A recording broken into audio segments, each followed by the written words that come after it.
नमस्कार दोस्तों, मैं हूं परविंदर सैनी। दोस्तों, आज हमारे साथ एक खास मेहमान हमारे साथ स्टूडियो में मौजूद है, जिनका नाम है कांग्रेस की वरिष्ठ नेता, झज्जर जिले की वो जिला अध्यक्ष भी हैं, माया नेहरा। माया नेहरा जी, आपका सबसे पहले कार्यक्रम में स्वागत है। आप सबका भी स्वागत है जी, बहुत बहुत। माया जी, सबसे बड़ा सवाल आज के दिन ये बना हुआ है कि आखिरकार कांग्रेस पार्टी को क्या हो गया है कि कांग्रेस पार्टी हर जगह ऐसा लगा है जैसे पार्टी खत्म हो चुकी है। देखो जी, हम सोच का तो किसी का कुछ कर सकते नहीं। बाकी कांग्रेस पार्टी ना तो कभी खत्म हुई थी, ना ही कभी खत्म होगी।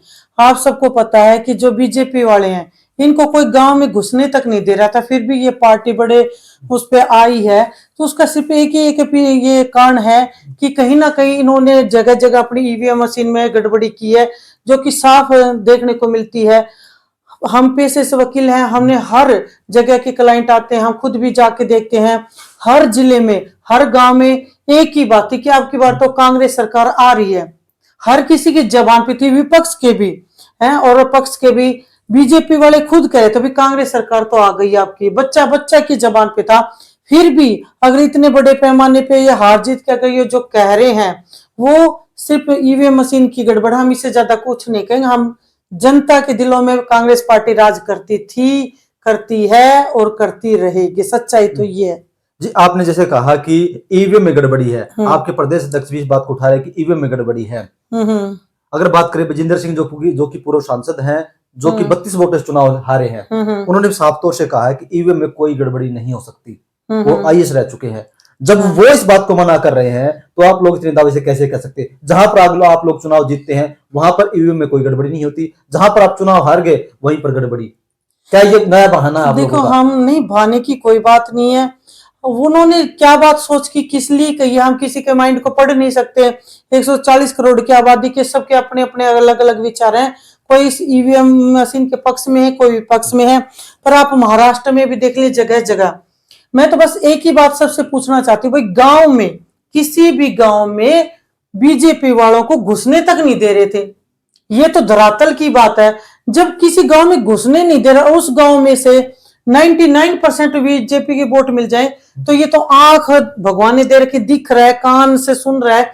इतना तो एक अनपढ़ व्यक्ति भी बता देगा कि भाई जिस गांव में घुसने नहीं दे तो उसमें 99% वोट लेके जीत रहे हैं, तो सीधी सीधी मशीन की गड़बड़ है। मैडम, जिस तरीके से आपने कहा कि बीजेपी वालों गांव में घुसने नहीं दे रहे थे, हाँ। आपने देखा काफी सारे वीडियो सामने आए। कितने लोग थे और वो कौन लोग थे, कितनी मात्रा में थे? एक गांव में अगर 5000 की आबादी है तो 100 लोगों ने विरोध किया है, तो क्या हम ये मान ले कि पूरा के पूरे जो 5000 का प्रतिनिधित्व वे 100 लोग कर रहे हैं क्या? देखो, मैं तो ये मानती हूँ कि सबसे अच्छी बात है कि मीडिया का जमाना है। हर किसी का एंड्रॉइड फोन होने के कारण हर कोई गांव गांव, बच्चा बच्चा, बड़े बूढ़े भी फोन देख रहे हैं। तो ये आज के टाइम पे सबसे अच्छी बात है कि कोई भी बात आप छुपाना चाहते हो तो अभी छुपी नहीं रह सकती। इलेक्शन के पूरे का पूरा, चाहे लोकसभा हुआ चाहे अपने विधानसभा के इलेक्शन हुआ, कोई भी वीडियो उठा के देख लेना, संख्या कितनी विरोध करने वालों की थी ये भी उस वीडियो में स्पष्ट पता चल रहा है। आप कह रहे कि गांव में करें, गांव का गांव में कोई 100 इंसान ऐसे मुश्किल से होंगे जो ये चाहते थे कि बीजेपी वाला गांव में आए, बल्कि ज्यादा से ज्यादा संख्या उनकी थी विरोध करने वाली। ये बात मैं नहीं करी। सबसे अच्छी बात है कि फोन और मीडिया का जमाना है। ये बात मीडिया और फोन कह रहा है, जिसको सब देख रहे हैं, और ये कभी भी डिलीट नहीं हो सकते। आप फिर विधानसभा के उन गांव की लिस्ट देख लेना जिसमें हम ये कह रहे हैं कि भाई जिसमें वो जीतते हैं उस गांव में उनको घुसने नहीं दे रहे थे। मैडम, ये बताइए कि आपकी पार्टी में 2 गुट हैं, एक तरफ भूपेंद्र सिंह हुड्डा गुट है और दूसरी तरफ कुमारी शैलजा गुट है, तो आप किस गुट से हैं? देखो, बात ऐसी है जी, हमारी पार्टी में कोई गुट नहीं है। आप हमारे माइंड में ये बात डालना चाह रहे कि आप कौन से गुट में, आपकी पार्टी में 2 गुट है, ऐसी कोई बात नहीं है। जो अपनी बड़ी बहन मैडम शैलजा जी हैं वो भी अपनी है, और अपने आदरणीय भूपेंद्र हुड्डा जी, हम सभी, हम कांग्रेस पार्टी के सच्चे सेवक हैं। बस इतना फर्क है कि हम जहां से बिलोंग करते हैं, अपना ये हुड्डा साहब का इधर की साइड उनके रेजिडेंस लगा लो, अपना गढ़ मान लो, ये हम यहाँ के लोकल आम नागरिक हैं। तो हमारे जो सीधा पहुंच उन तक है, हम सीधा बिना पूछे, जो अपने एक परिवार में जैसे पूछने की जरूरत नहीं पड़ती ना, आया और सीधा अपने माँ बाप के पास गया, ऐसे ही आदरणीय भूपेंद्र हुड्डा और भाई दीपेंद्र हुड्डा एक परिवार की तरह, भाई और पापा की तरह लगा लो, सीधा हम उनसे मिलने जाते, कोई रोक टोक नहीं है। इसलिए वो थोड़े से और अजीज है, बाकी अंतर ज्यादा नहीं है। वो थोड़ा सा ये लगा हम उनको बिल्कुल अपना परिवार मानते हैं। बाकी पार्टी एक है, शैलजा भी हमारी उतनी आदरणीय है और दीपेंद्र हुड्डा भाई साहब भी उतने आदरणीय है। कोई गुटबाजी नहीं है, कोई मनमुटाव नहीं है, हम कार्यकर्ता हम ये बात कह रहे हैं। मैडम आप चुनाव हारे क्यों? ये बात आपसे कोई पूछे तो आप मीडिया के हैं, जो आप हमसे पूछते हैं तो मैं बताऊंगा कि क्यों आ रहे हैं आप। हाँ बताएं। गुटबाजी से आ रहे हैं आप लोग? नहीं वो कहने को तो देखो, एक आप तो सिर्फ गुटबाजी करे, बताने वाले पता नहीं कितने रीजन बता सकते हैं, लेकिन हम तो ये कह रहे हैं हम कभी नहीं आ रहे हैं। आप हमने वोटिंग भी इतनी ज्यादा ली है, और जब हर किसी की जबान पे हमारा ही नाम है था कि कांग्रेस पार्टी आ रही है, और सुबह भी आपने देखा था कि जैसे बैलेट पेपर की गिनती हुई हम बहुमत से जीत रहे थे। हम तो ये कह रहे थे आज बैलेट पेपर पे आप चुनाव करवा ले हैं, आप फिर हैरान हो जाएंगे कि जो पार्टी हार चुकी, आप जिसको हारी हुई बता रहे हैं, वो एकदम से फिर कैसे जीत गई। ठीक है, आप तो वही मुद्दा बार बार घुमा रहे हैं, जहां पर आप लोग जीतते हैं वहां पर ईवीएम में कोई गड़बड़ी नहीं है। हाँ। जहां पर आप चुनाव हारते हैं वहां पर ईवीएम में गड़बड़ी होती है। नहीं वो इतने तो ये समझदार है ही, इनको पता था कि ये उधर इतने कार्यकर्ताओं को पता था कि लठ लिए बैठे हैं इनकी वहां पे, हम तो ये कह सकते हैं ठेठ हरियाणा में कि इनकी पार नहीं बसाई वहां पे। ठीक है, इनको पता था कि जहां पे भी गड़बड़ हुई तुम्हारा इलाज अच्छा वाला बनेगा। तो जहां पे इनको ये लगा कि भाई कार्यकर्ता कमजोर से पड़ रहे हैं, या जहां पे इनकी पार बस आई उधर इन्होंने, जहां पे इनकी अब पेपर है भाई, सेटिंग सभी की तो नहीं हो पाती कि 1000 बंदे बैठे पेपर में 1000 के 1000 सेटिंग ले। जहां पे मौका सौका होता है, जहां पे खरीदार होते हैं और बेचने वालों की आपस में बातचीत हो जाती है, वहीं पे पानी मरेगा। सभी की सभी ना तो बिकाऊ है ना ही कोई खरीद सकने वाला है। मैंने बीजेपी दिखाई बिना पर्ची खर्ची की नौकरी, और आपके नेता तो खुल्लम खुल्ला कह रहे थे कि 50 वोट पे एक नौकरी। आप मेरे पास आओ, मैं उसी नौकरी लगाऊंगा। बयान आपके फोन में होंगे, निकालो कितने बयान आपके नेताओं के। देखो क्या है बयानबाजी, तो खट्टर साहब की भी कितनी उठा के देख लो, बयानबाजियों में तो आप बयानबाजी को लेकर बयानबाजी मैडम नौकरियों के ही आरोप है। आपकी पार्टी में पहले ऐसा होता था, कांग्रेस पार्टी में खुल्लम खुल्ला आपके सारे आप मानते होता था, नौकरियां दी जाती थी ना हमारी पार्टी में। बात हो रहा है कि नहीं, वो मुद्दा उसका है कि नौकरियां पैसे में बिकती थी। बात ये है, मुद्दा बात ये है कि जब हमारे पास ये लगा कि भाई 9-9 10-10 हजार जेबीटीओ की भर्ती हो रही है, जब इतनी बम्पर भर्तियां हो रही थी, जब बीजेपी वालों के पास कहने के लिए कोई मुद्दा नहीं मिला, तो उन्होंने कह दिया कि भाई ये तो पर्ची वगैरह लेके कर रहे हैं इतनी भर्तियां। नहीं, आप नेता खुद कह रहे पर्चियां, लेकिन आपके नेता खुद कह रहे, बड़े बड़े नेता, आपके पास भी बयान होंगे तमाम नेताओं के कि 50 वोट पे एक नौकरी मिलेगी। पहले हम अपना घर भरेंगे, फिर मेरे परिवार वाले भरेंगे, फिर रिश्तेदार भरेंगे, उसके बाद बच्चे तो आप लोग देख लेना। देखो बात ऐसी है कि आप हो सकता है आपने कहीं सुनी हो, देखी हो, मतलब नाम बता रहा हूँ मैडम, मैं तो नहीं नाम बता, लेकिन हम आजकल एडिटिंग का जमाना है जी। आप हम बात कर रहे हैं,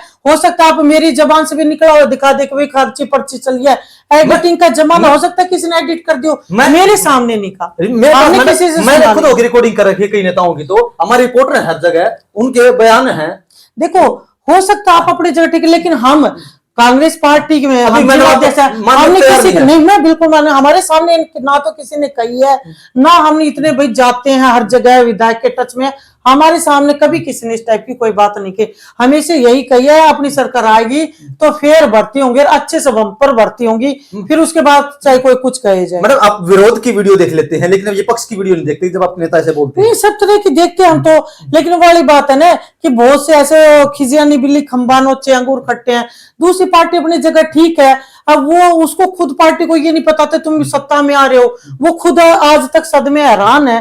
ठीक है, तो उन बातों में क्या रखा है, जी बातें तो कहने के लिए होती है, कोई कुछ कहेगा कोई कुछ, लेकिन मुझे इतना पता है चाहे बुढ़ा ताऊती बुझ ले, चाहे ताईती बुझ ले, चाहे बालकात बुझ ले, हर किसी की जबान पे दीपेंद्र भाई है। इससे बड़ी कीमती और अच्छी चीज मैं नहीं मानती, भाई दिलों पे राज करता है।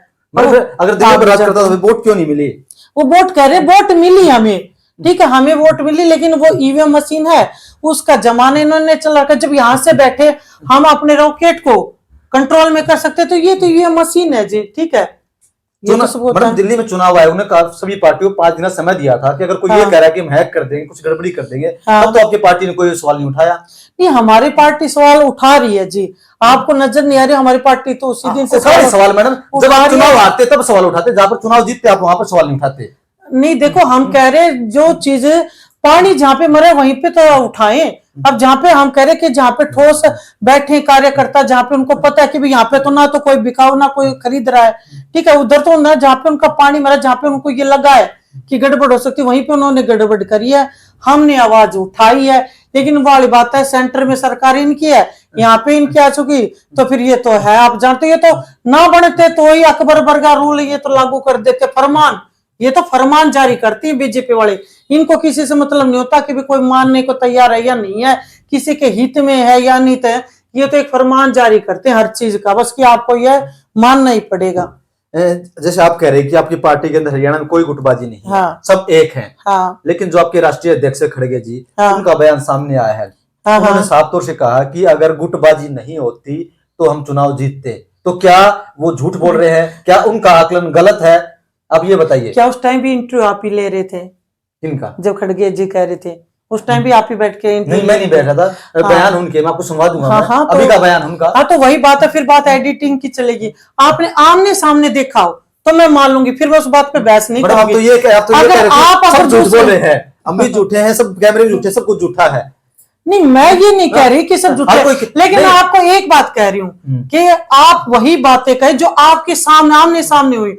वो आपने भी को कहीं से दूसरे से वीडियो में देखा, वीडियो में पता नहीं कितने की एडिटिंग डेली देखते हैं, लेकिन सब जनता, छोटे छोटे बच्चे भी समझ गए कि ये एडिटिंग है ये चीजें। तो मेरे हिसाब से उस चीज पे चिल्लाना चाहिए जो ये टाइप की लगे। ये तो व्यर्थ की बात है, आप जिसके ऊपर बहस खींच रहे हैं, ठीक है, पता आपको भी है, पता हमें भी, आपको भी अपना घर चलाना है, हम समझ सकते हैं कि भाई आपकी भी रोटी यहीं से आनी है। अगर बीजेपी के आप गुण नहीं गाओगे तो 2 मिनट लगेंगे बंद करते हो।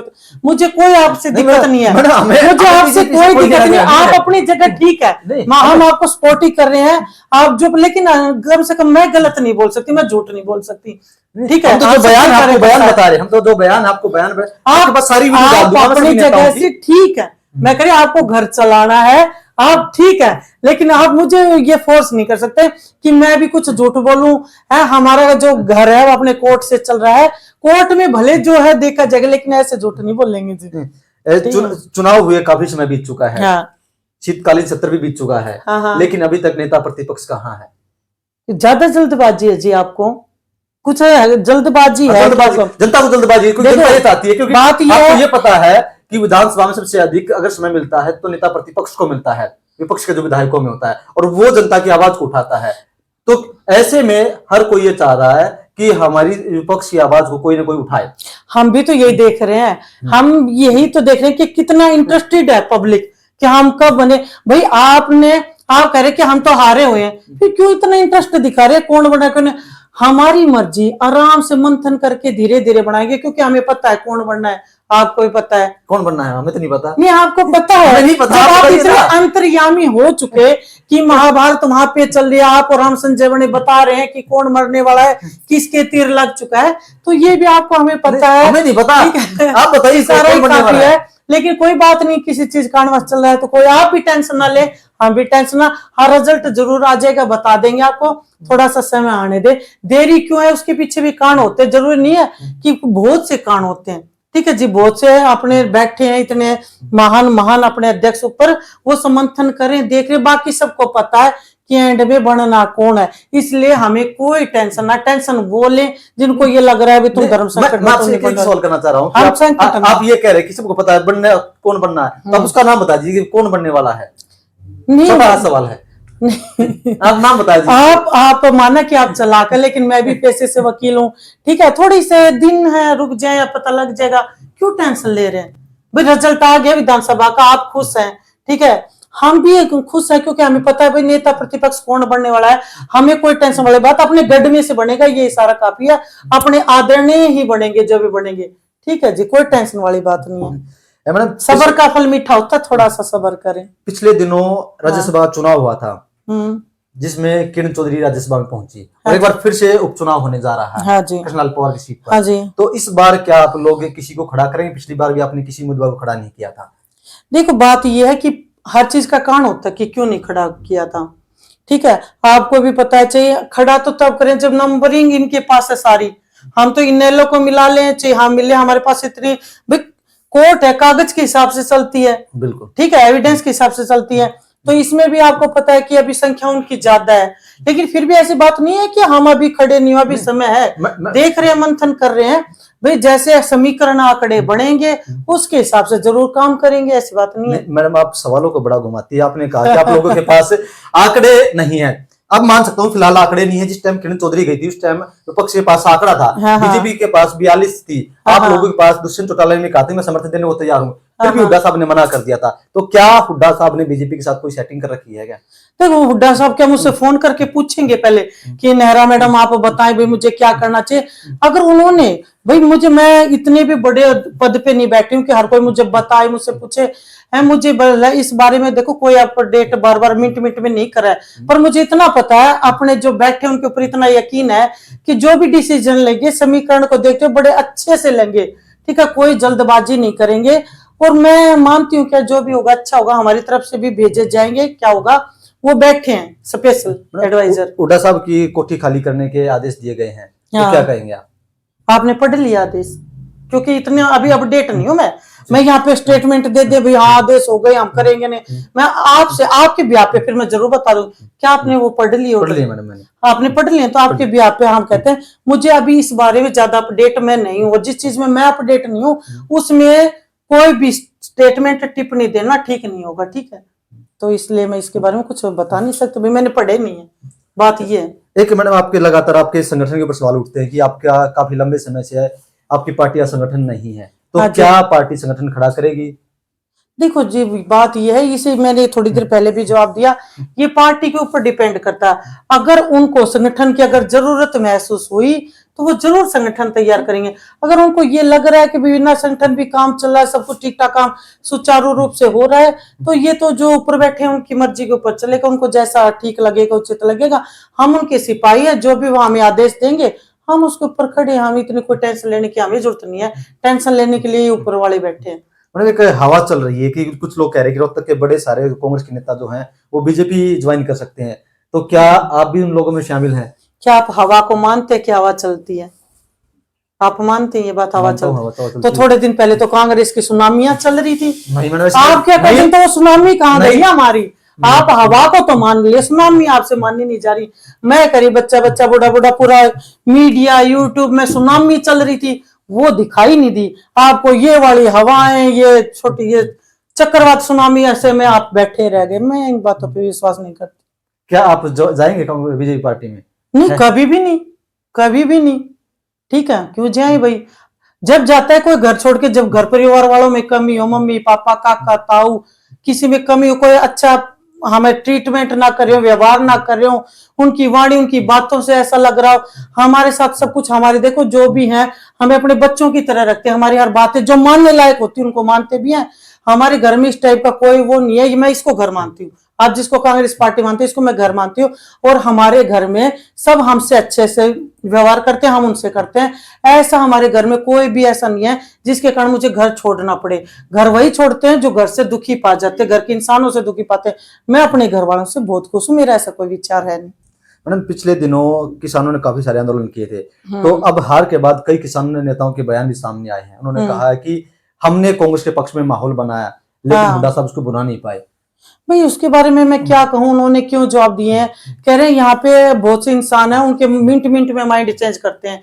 140 करोड़ की आबादी में आप कोई बाहर, हम यहाँ पे बातें करें, हो सकता है एक और नई स्टेटमेंट आ गई हो, आ सकती है ना, कोई हम बैठे बात करें को बाहर एक और बयान दे दिया हूं, तो जो कोई बयानबाजी दे रहे हैं उनके हो सकता है, उन्होंने क्यों दिया है, क्या उसके पीछे कारण बात रही होगी। उन्होंने मुझे फोन करके बताया नहीं इस बारे में कि हम किससे दुखी पा गए, हम क्यों दे रहे हैं, मुझे पता नहीं है। मैं अपने बयानों से बाउंड है, जो हमारे आमने सामने हुए, हर दिन किसी ना किसी के बयान चेंज होते हैं, हम उन चीजों के लिए जिम्मेवार नहीं है। मैडम अगर हुड्डा साहब नई पार्टी बनाते हैं तो क्या आप उस पार्टी में जाएंगी? कितना अच्छा सवाल है, कितना अच्छा सवाल है। इस सवाल को तो 500 नंबर देने चाहिए जी। हुड्डा साहब पहली बात मुझे पहले फोन करके पूछेंगे, क्या राय देंगे कि बेटा मैं पार्टी बनाने वाला हूं, आपकी इसमें क्या विचार है। पहली बात तो ऐसी है, थोड़ी सी भी हमें कोई भनक नहीं, कोई बात नहीं चल रही कि हम उस चीज को सोचें, हमने नहीं सुनी, वो चीज आपको सुनाई देगी। दादा गौतम ने विधानसभा में कहा था कि हुड्डा साहब तो आप नई पार्टी बना लो। मैं तो ये कहती हूँ आप पत्रकारिता छोड़ के कुछ पंडिताई करें, कुछ जो अंतर्यामी होते हैं माँ बाप में जैसे समझाते, उसके बाद साक्षात मुझे आप ही दुनिया में मिले हैं जिसको यहाँ बैठे हुड्डा साहब के मन की बातें पता चली कि वो क्या करने वाला। आप इस फील्ड को छोड़ के वही संभाले, 1 नंबर का रहेगा जी आपका काम, मैं तो ये कह सकती हूँ जी। तो चलिए मैडम, क्या आपसे एक आखिरी सवाल करना चाहूंगा कि अब कांग्रेस पार्टी क्या सुधार करेगी, कि कोई चेंजमेंट करेगी? हाँ, किस तरह ये से हो बढ़ा जाए? सकता है कि सुधार करे। सुधार सदैव चलते रहते हैं, कोई भी दुनिया में परफेक्ट नहीं होता। हम मरते हैं तब तक अपने अंदर सुधार की गुंजाइश हमेशा रहती है, संभावनाएं रहती हैं।